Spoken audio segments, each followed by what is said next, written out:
Assalamualaikum. You are tuning in live with IIUM TV's Political Insights 40 Minutes of Political Knowledge. I'm Aisha Azarisman and I will be your host for today's episode. Before we proceed, don't forget to follow IIUM TV on all of our social media platforms: Facebook, Instagram, Twitter, YouTube, TikTok and LinkedIn. So previously, in our previous episode last week, you were with our newest edition to Political Insights, Brother Irfan Hakimi, as our newest host, and today you are back with me. So previously we discussed on women in politics, and today we will be touching on more specifically what the government can provide for us, which is public goods, amenities and services here in Malaysia.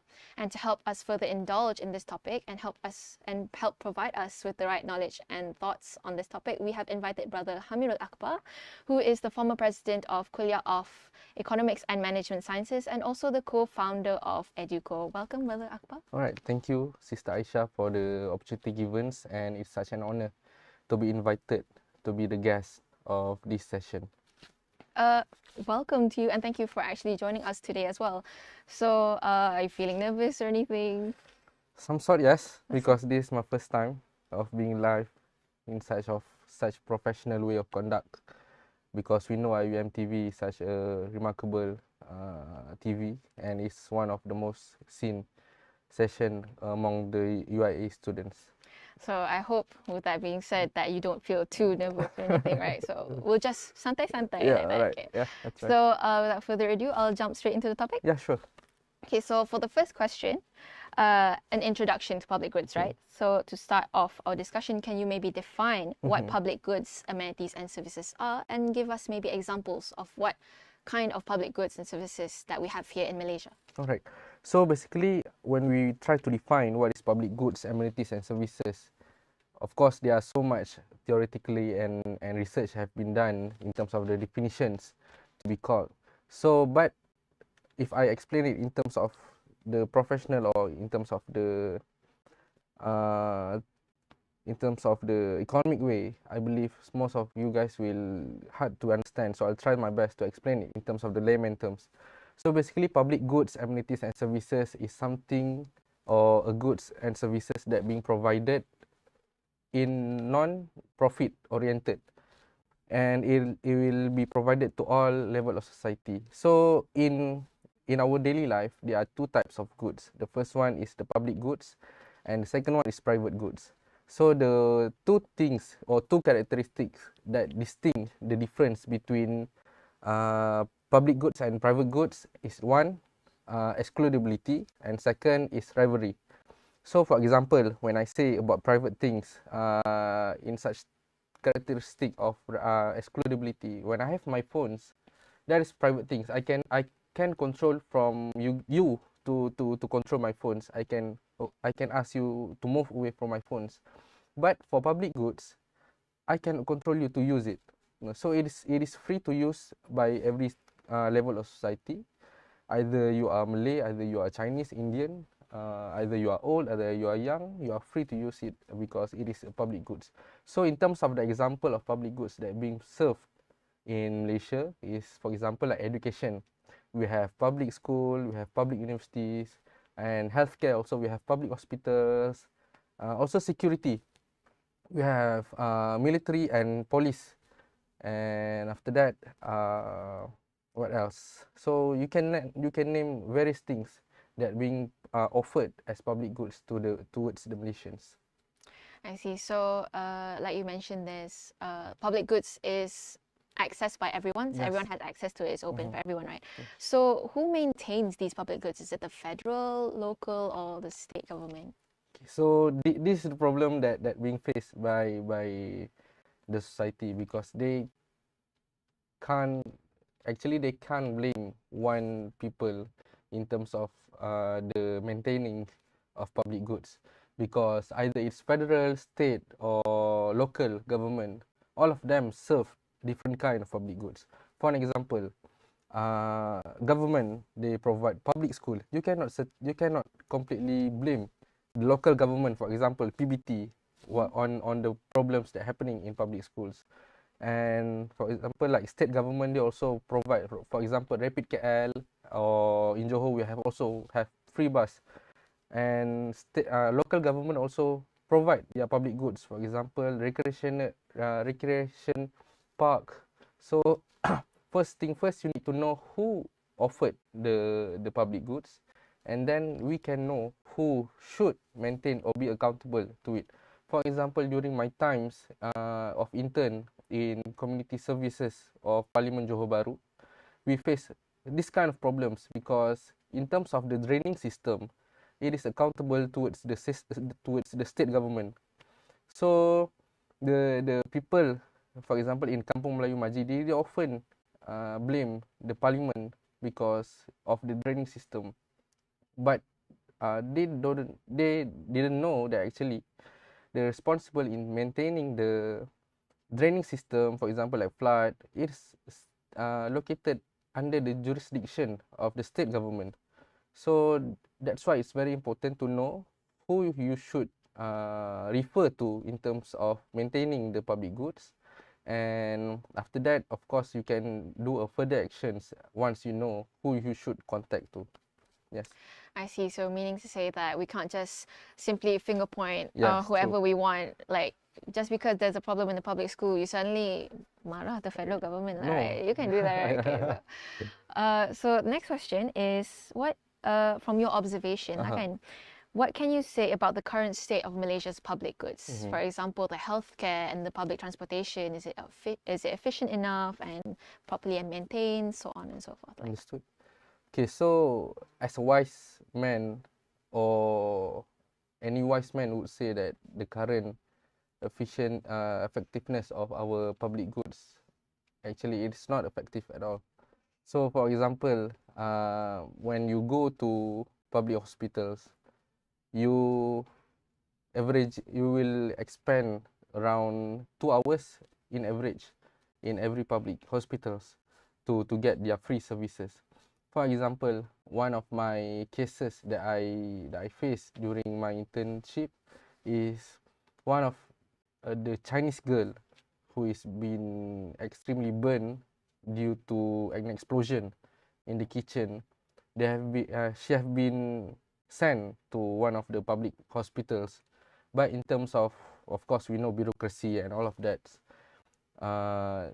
The families cannot afford for her operation, so they ask for an exemption of payment to the hospitals. But the hospitals are so not effective, are so slow in making decision, are so slow in making, because you know when the girl are already in a very critical situation, and then you still need to send a invitation letter, yang bahagia datuk this. It is somehow sounds stupid to certain extent. So at last, after I finished my intern and I refer back to know her conditions, unfortunately she have died due to due to the lack of effectiveness in our public hospitals. And yeah, who to blame? So that's why the administration of the hospitals can easily get away because they are not being accountable to the problems. I see. So we won't even try to sugarcoat it for you guys. It's clear as day that the hospitals take actually pretty long time to tend to their patients, especially the nature of being inside a hospital is an emergency, right? So lots to improve there, I guess. So moving on, what is your opinion on the accessibility of public amenities for persons with disabilities? Do you think that Malaysia is very inclusive in this aspect, or do you think there's more to improve? Okay, so regarding that questions, I think Malaysian are so-called try to be sustainable in some way, but actually it's not. It's not. And one of the way, for example, like your question regarding the PWD, person with disabilities, you can see one of the stories that I heard is actually one of the mothers need to carry her OKU sons 15 minutes just to get a bus. That's how bad the PWD assistance given to the disabled communities. And I once went to, I believe it is LRT Pasar Seni. I believe all of you guys have seen a certain assistance given or machines, I believe, in the escalator where the wheelchair user can simply attach their wheelchair to the escalator and then they can go up. But unfortunately, that machine is not working due to the leaders are incompetent and so are not grounded. They don't know what is the core problem of it. Then the disabled people are left with one choice, which is lift. But of course, somehow we know that certain people are not having any empathy at all, because somehow they are quite selfish. So somehow the disabled person are left with no choice. So that's why I would say that the assistance currently given towards the person with disabilities are not effective, and we should do more to improve it. So thank you so much, Brother Akbar. So basically, Malaysia seems to be trying to include all of the Yes. persons with disabilities, but not quite there yet. Yes. So before we further indulge in our topic tonight, we will be having a short break. So stay with us and we will be right back with you guys.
And welcome back. We are live in the studio with Political Insights. Previously, we discussed on what are the public goods and services that we have here in Malaysia and the efficiency of our public goods. So now we will be focusing on the public transportation and the healthcare systems here in Malaysia.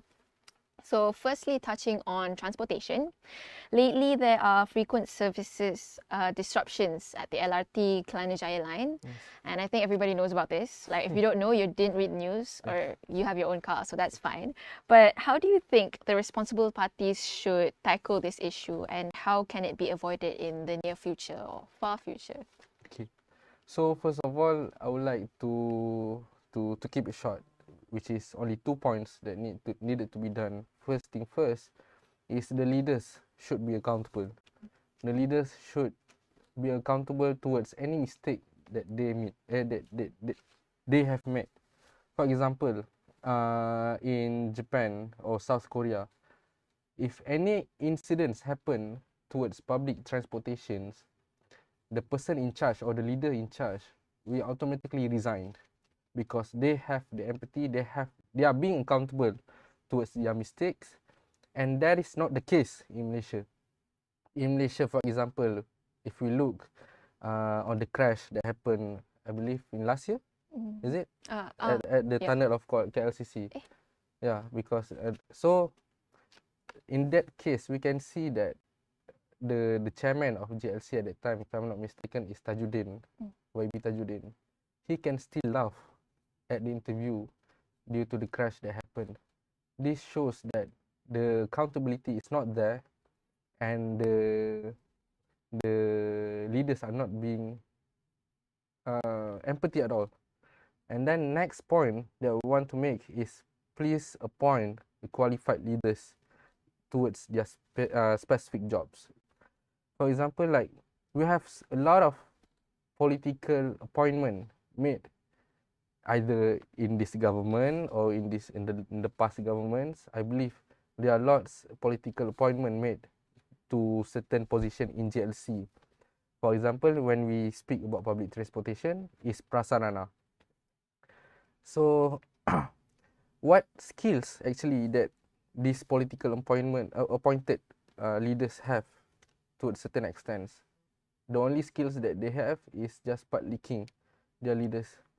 They don't have any skills on management. They have no skills in terms of maintaining the public services. So this one of the things that should we focus more. So once we have leaders who know what is their job scope, who have the expertise in certain job scopes, then I believe our services will run smoothly. Thank you. So basically, we have to appoint worthy leaders, lah. Yes, You would say, right? true. I would like to focus on a quote that was mentioned during the campaigning period of the elections, when I can't remember who, but she mentioned that don't just choose someone who's a good poster boy, but someone who can tend to the citizens, goods and services, Yes. goods and rights, right? Yes, So true. next question is, even though here in KL, right, we have the LRT, MRT, and KTM, but a lot of people opt for their own vehicles because using the public transportation sometimes is much more time consuming, right? So what do you think can be done by the people in charge to, maybe improve like the planning of our transportation here in Malaysia, or specifically in Kuala Lumpur? So first of all, the leaders need to hear from the public, because we have some of the MP, I believe some of the MPs that have the power in decision making, most of them are not using public transportation. I believe perhaps all of them are not using public transportation. So how they can represent the voices of people who use the public transportation? So this kind of problem where we have leaders are not grounded or don't have any experience in using the public transportation. Hence, that's why the planning is not proper, because they are in their own circle, in their own office. Just at least they just try to send their officers to the LRT and just check. But fortunately, we have for this government, we have YB Anthony Lok. He himself try to experience on the LRT, on the KTM, even on the Rapid KL buses, on the experience. Let's hope that he can do better, and the public policy and the policy making on the proper planning will be effective. So, and me and my friends, we have a lot of dispute, especially either the MP should or shouldn't use police to go anywhere, because that's why they don't use public transportation, because their way or their way is being cleared by the police.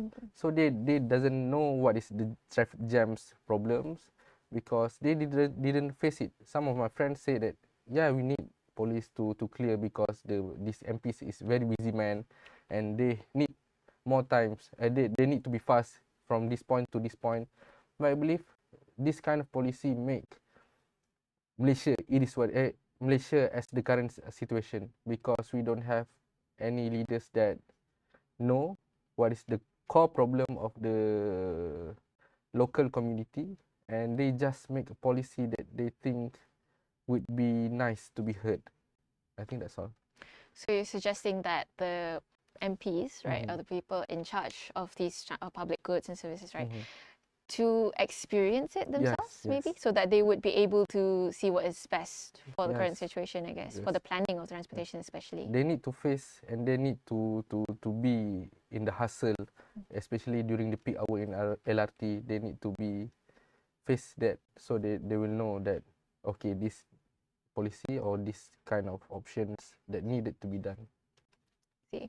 So thank you very much. We have touched on public transportation. So now we will move into healthcare system. So what is your opinion on the public healthcare system here in Malaysia? Since everything is subsidized for us, right? So do you think we should be grateful, or do we still have a right to express what improvements that should be done in the healthcare system? Yeah, this is the problem with Malaysian. They are so grateful to a certain extent until we are not allowed to criticize anything. For example, me myself, I'm an economic student. So Malaysia healthcare expenditure per GDP is very low to be compared. For example, like South Korea and Japan, the developed, the big players. So this kind of mentality that we are not allowed to criticize is making Malaysia stagnant towards the developing, towards to be more developed. For example, in South Korea during the COVID-19, they are so prepared that they have 4 times beds capacity during the COVID. Meanwhile, Malaysia, we have a shortage of beds, and some of the patients need to wait outside of the hospitals just to be warded because we have shortage of bed. So this kind of things shows that actually being subsidized is not enough. To have a proper effectiveness and smooth implementations in terms of what being said from the minister is very important. So we have seen that right now, our ministry, Dr. Zaliha, in terms of the Ministry of Health, we should see how she can improve the healthcare. But in terms of the current situation, it doesn't look good. Yes. See, so meaning to say that, like we've mentioned before in the beginning, right, that we're not even going to sugarcoat it. Yes. We should allow to be criticized. So basically, we should be allowed to criticize, Yes. even though it is subsidized, because I think the government, since they have paid everything for us, they feel like that it's not an issue. The government is not paying. The taxpayer is the paying. The taxpayers are paying. Sorry. So the government don't have any power to control what the taxpayer should say. So that is, it's not like we are paying from Ismail Sabri pocket money. No, it's not. So it is our own pocket money. So we have the say to critique. Right. So I guess that's what we need the Malaysians to drill into their minds, right? Yes. That we're actually the ones paying. Yes. So before we go further into the topic, we will be having another short break. Grab a cup of coffee, and we will be right back. Yeah.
And we are back in the studio with Political Insights. Previously, we focused on public transportation and the healthcare system here in Malaysia. So we will now move on to the final talking point of today's episode, which is what can the government do to improve the public goods, amenities and services here in Malaysia. So the first question is, do you think the current civic curriculum in schools is enough to educate society on their rights and responsibilities as citizens in relation to public goods and services here in Malaysia? Right. So regarding the civic educations, in terms of letting the society to know what is their responsible and their rights on public goods, do you think that there are any civics education provided? Uh, if you ask me, I don't recall any from my time in school, but I don't know about everybody else. Because that's problem. I believe there are no civic education provided. Okay, when we say civic, most of us will say pendidikan civic. But the problem right now, I think this is one of the jokes that we often make during the civics subject. The mathematics teacher will often come and intervene. So how the Malaysian can have civics educations when we are too focused on other subjects? So when we talk about civic educations, it's not only in schools. We have a lot of platform right now. For example, YouTube. YouTube is a very nice way of teaching people on certain things. So to teach about their rights, I believe the correct or the suitable methods is try to be subtle to some things. People are not trying to watch 4 steps to use LRT. No, nobody will watch that. For example, try to make movies, try to make interesting videos, and somehow the message can be given even effectively, much more effective rather than just to give somehow a tutorial videos to the public. Yeah. So basically, right, you don't necessarily have to give a straight up educational video of us trying to use the LRT per se, but like maybe just movies and cartoons, or maybe try to incorporate it in advertisements that are actually quite fun for, for even little kids to understand how to use their public services, right? Yeah, sure. Okay. So we hear a lot these days. Actually, it's not we hear, we know that private goods and services are actually better than our public services and goods. So do you think that our public goods should be quasi public goods so that it can increase the effectiveness of the public goods, amenities and services here in Malaysia? Understood. So by the way of us thinking that we need to quasi our public towards private, shows that our public goods and services already fail, because we need to private it just to make it better. So in my opinion, no, it's not. It is not an suitable idea for us to change certain public goods towards private goods, because it will increase in terms of the pricings. Of course, when we talk about privates, private firms or private companies, when they provide private goods, they are somehow profit oriented. They don't care about the charity that we did. For example, like the government do public schools or that, because they are nothing to be profit from there. So in my opinion, we should check back the public's goods and services to improve, not to change it to private sector. Because once we go to private, the B40, especially when we already know the problems of B40, they will face a lot of problems in terms of the pricing. Even right now, we say that it is private schools, private hospitals, when someone went to operation in the hospitals, they need to pay 40 or 50,000. Just imagine if private companies intervene. I believe it will go hike up until 100,000. Even in public schools, the B40 parents cannot afford to pay, for example, like PIBG fees, this and that. So it shows that public school should be free, education should be free. Is the ideal way of us looking public goods. So yeah, once again I would say it's not a nice idea to change it to private firms or to private goods. Just plan it properly, recheck and revise back what we have done mistakenly in the past, and inshallah we'll do better in future. Like it's clearly seen, like today there are a lot of people who are mampu in English is who can afford private goods and services, right? They are willing to pay that amount of money just to get better treatment in Malaysia, and which is actually quite sad because that should be the job of the government, right? They should be the one who's, you know, check and balancing their goods and services that they are providing for their citizens, because it should tend to everyone, not just those who are, what was it again? Mampu in English? Affordable. Or those who can afford those services, right?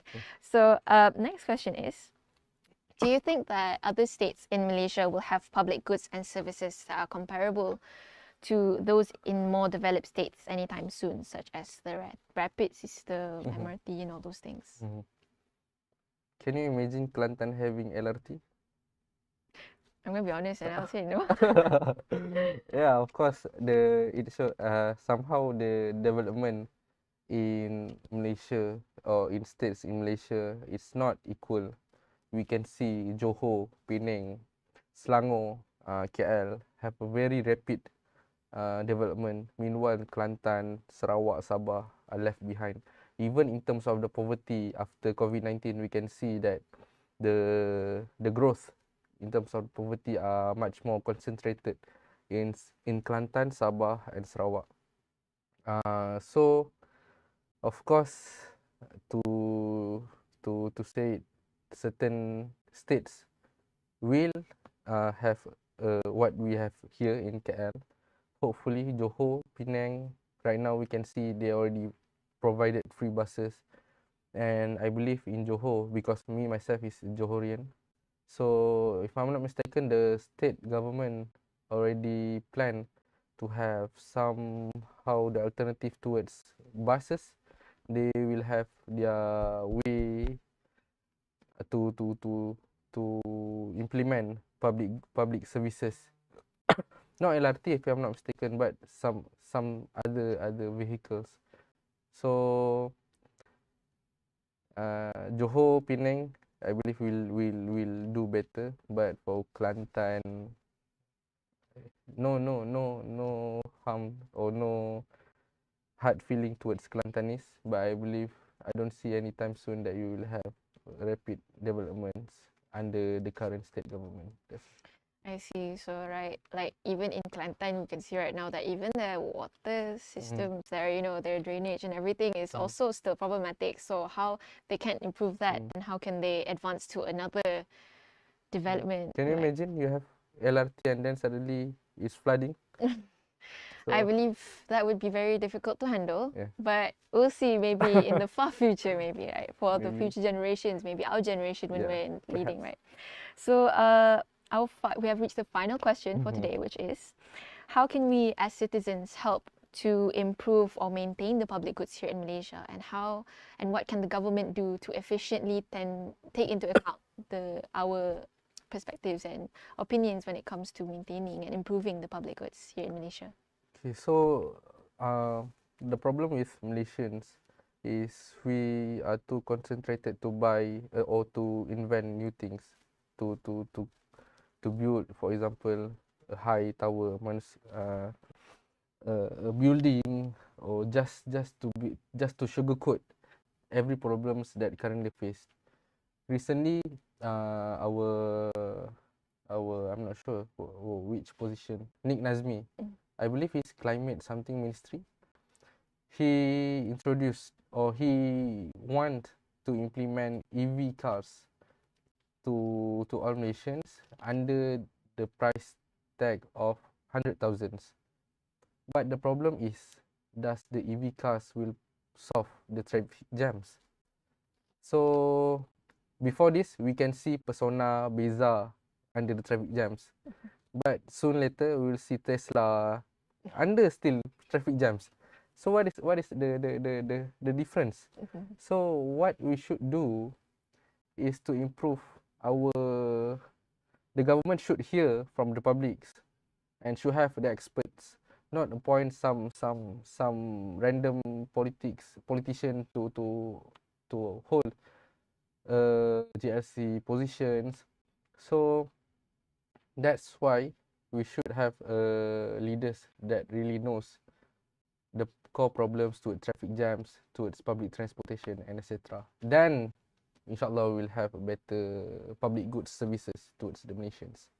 So basically, we can conclude from today's discussion that there is actually so much more that needs to be improved in the public services, goods and amenities here in Malaysia. We can't just, our leaders actually cannot just, have such idealistic ideas in their head, right? To, have EV cars and all those things, but yet the public transportation planning and systems are still inefficient, you would say. So I guess we could take into consideration for those who are looking to be the future leaders of our country. So thank you so much, Brother Hamirul Akbar, for joining us tonight. It has been such an honor, and thank you for sharing with us everything that we need to know for our far future, because we can't possibly do anything now, but we can use our voices as usual. So thank you so much to our audience as well for joining us in tonight's episode. This is the final episode for me for this season, but you guys have another episode that you have to watch next week, so don't forget to join us in next week's episode. Don't forget to follow IIUM TV on all of our social media platforms: Facebook, Instagram, Twitter, TikTok, YouTube, and LinkedIn. So like, comment, share, subscribe, everything, all of it. So until the next episode, the final episode, this has been Political Insights, 40 minutes of political knowledge. See you guys next time.